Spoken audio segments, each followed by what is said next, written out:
over-engineering.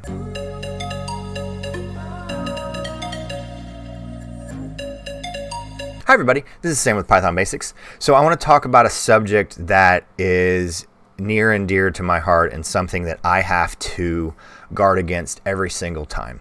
So over-engineering, you might go, what in the world are you talking about? All right, so once you move past beginner level and intermediary level and you're really starting to progress, so what happens is it's a variation of human nature where you already begin to assume things and you go, oh, I know what this is, and I need to protect against this, and I need to guard against this, and I need to. So if you feel yourself using the words I need to or I know what this is, stop. You're already on the path of over-engineering something.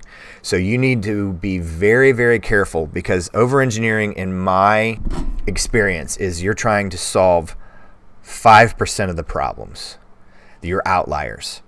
So what I want to challenge you with is get it to work 95% of the time, build it, get it working, then go and focus on those outliers, those edge cases, those 5%.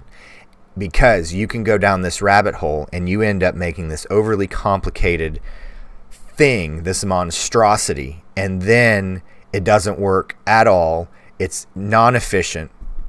It's not even doing what you wanted to do.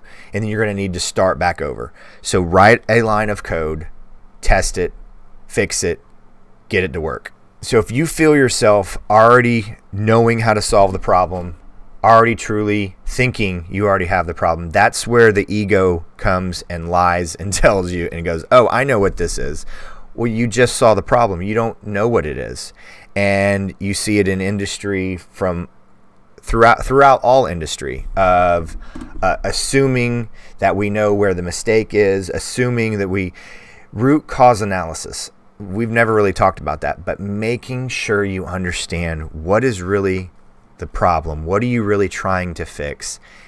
And where is the root? Drive down to the root. If you really want to engineer a solution, drive down to the root, find out how it works, what it is, and how to solve it. So, real quick video today. Please make sure you're hitting the like button, subscribe, notification bell. Make sure you're jumping over to the Discord server. We're having a lot of great conversations over there. So, wanted to make sure that you have the support that you need and want. But as always, everyone, thank you so much for watching, and we'll see you next time. Bye. Hey guys, thanks for joining us today. I hope you really enjoyed today's video. And if you haven't, check out this video right here or this one right down here. And most important, make sure you're hitting this subscribe button and the notification bell. Thanks again for joining us, and we hope to see you next time. Bye, guys.